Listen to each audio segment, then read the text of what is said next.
Oi, gente, seja bem-vindo à nossa aula, nossa primeira aula sobre introdução bíblica. Hoje nós vamos falar na parte 1 desse módulo. Então, nós vamos falar um pouco sobre quais idiomas a Bíblia foi escrita, quais nomes foram dados a ela, que tipo de material foi usado para fazer escrituras naquela época.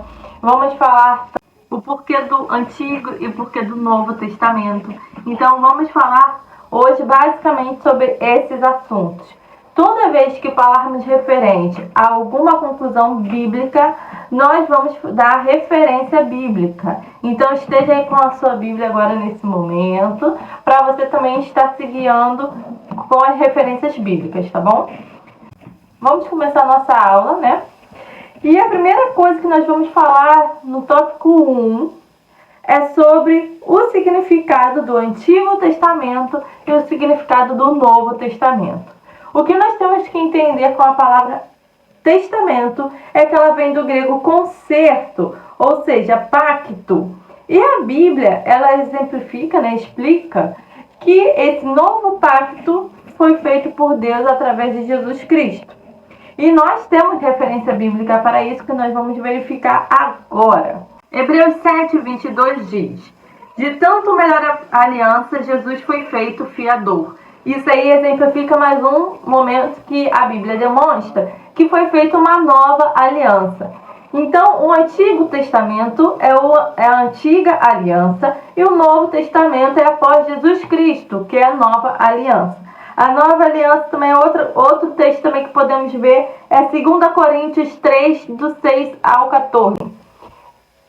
O qual nos fez também capazes de ser ministros de um novo testamento, não de letras, mas de espírito, porque a letra mata e o espírito vivifica. E se o ministério da morte, gravado com letras em pedras, veio em glória, de maneira que os filhos de Israel não podiam fitar os olhos na face de Moisés, por causa da glória do seu rosto, a qual era transitória.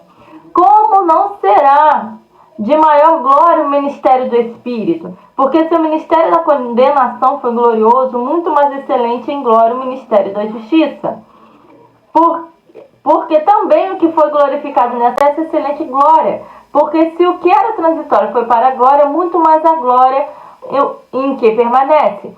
Tendo, pois, tal esperança, usamos de muita ousadia no falar, e não somos como Moisés, que punha um véu sobre a sua face, para que os filhos de Israel não olhassem firmemente para o fim daquilo que era transitório. Mas os seus sentidos foram endurecidos, porque até hoje o mesmo véu está por levantar na lição do Velho Testamento, o qual foi abolido por Jesus. Então aí mostra que foi realmente feita uma nova aliança e foi abolido certos rituais que antigamente se tinha, como por exemplo do sacrifício, que nós vamos estudar ao longo do tempo algumas coisas que mudaram dessa época do Antigo Testamento para o Novo Testamento, para essa nova aliança.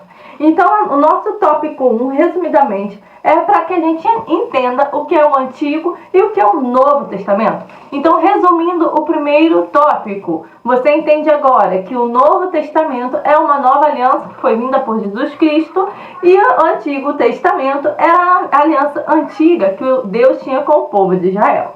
Agora vamos para o tópico 2.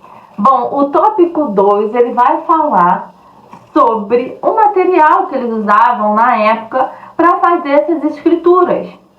Bom, nós temos como primeiro material exemplificado aí no slide, que é o pergaminho. Ele era feito de couro ou velino. Ele era mais caro que o papiro também, mas ele era mais resistente.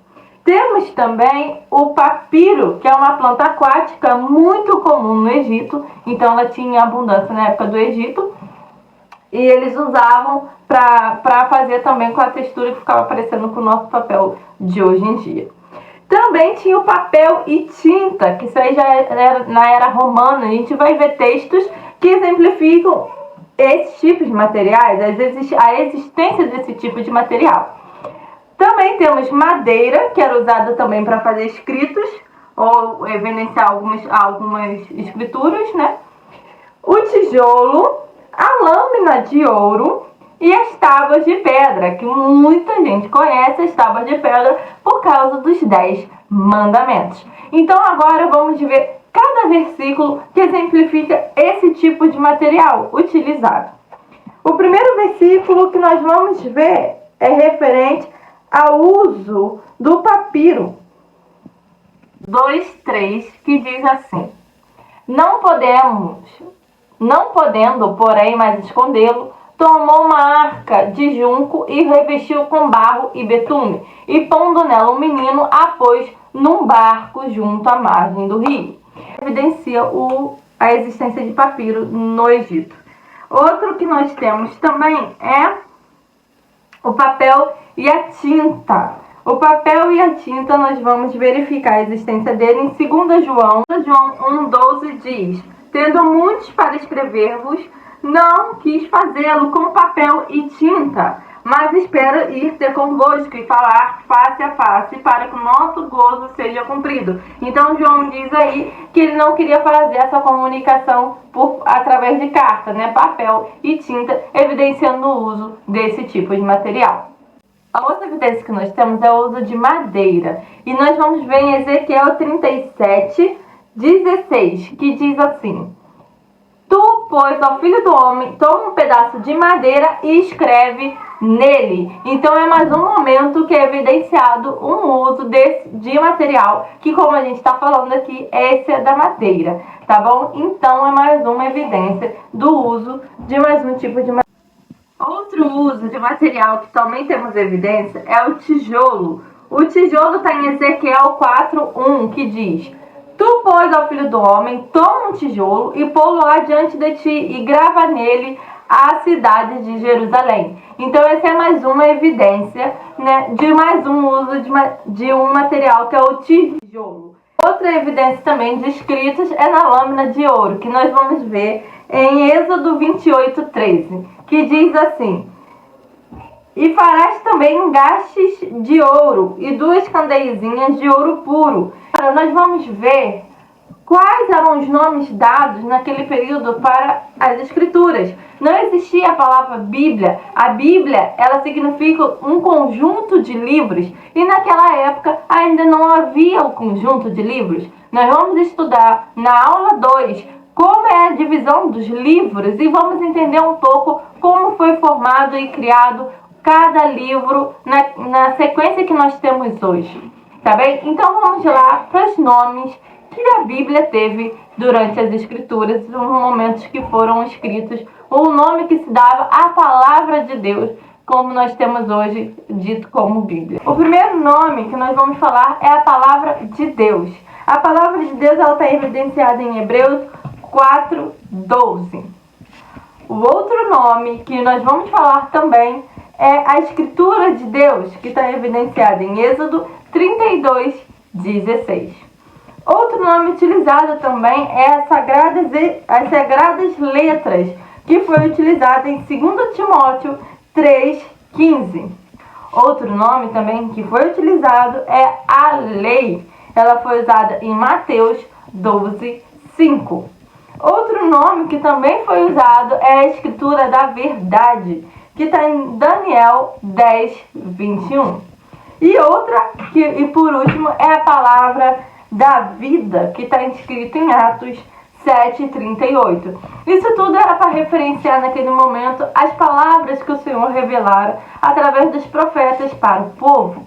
Então foram usados como lei, como palavras da verdade, como letras sagradas, Escritura de Deus, Sagradas Letras, como a gente leu, Palavra de Deus. Então esses nomes que foram dados, para aquelas palavras que era que Deus revelava ao seu povo. Bom, já falamos sobre o material que era usado, já falamos dos nomes que foram dados, já falamos sobre o porquê do Antigo e Novo Testamento. Agora vamos falar em quais idiomas que a Bíblia foi escrita. A Bíblia foi escrita em 3 idiomas. Nós vamos relembrar depois, lá para frente, o porquê do uso desses idiomas. O primeiro idioma foi o hebraico, o segundo o aramaico e depois o grego. Como vamos ver no período histórico, o povo de Israel ele foi feito escravo por outros povos, passou algumas transformações culturais, até também os anos foram passando outros tipos de nacionalidade, outros tipos de civilizações foram se misturando e por isso foi mudando a linguagem. Hoje nós temos diversas traduções, mas a Bíblia original foi escrita nesses 3 idiomas. E nós vamos estudar o porquê desses 3 idiomas, dessa variação de idiomas durante o decorrer de sua escritura, no momento de escrita. Antes de encerrar essa aula, a parte 1, eu peço que você não deixe de ler cada versículo para que fique em sua memória o porquê desses nomes, o porquê desse entendimento. É importante que você tenha suas conclusões baseadas nas escrituras e não pela fala de alguém. A próxima aula vai ser referente às divisões. As divisões que foram feitas dos livros entre, como chamado de Pentateuco, se você já ouviu falar, livros históricos, livros poéticos, livros de profecia. Nós vamos entender essas divisões, profetas maiores, profetas menores, o porquê dessa divisão. Nós vamos entender quais são os livros que fazem parte dessas divisões. E essa parte é mais teórica, ela não tem muito fundamento bíblico, porque foi uma coisa criada para os homens se organizarem quanto aos estudos da escritura. Mas é super interessante que você saiba, você vai conseguir entender mais um pouco sobre o conceito bíblico, mais um pouco de algumas falas de quando falam epístolas, quando falam livros proféticos, quando falam referente às igrejas, referentes a Jesus, quais são os livros que tem mais esses temas, você vai entender muita coisa. Então não falta a segunda aula, porque vale super a pena. Você já começou, você vai ter que terminar, porque é bom para o seu crescimento. Muito obrigada a todos que ficaram aqui nessa aula comigo e até a próxima. E que melhore, né? Espero que melhore o som, melhore o áudio, melhore tudo para que você tenha uma aula melhor ainda, tá bom? Fique com Deus, um beijo a todos. E se quiser, compartilhe e faça mais pessoas crescerem na palavra do Senhor. Fique com Deus.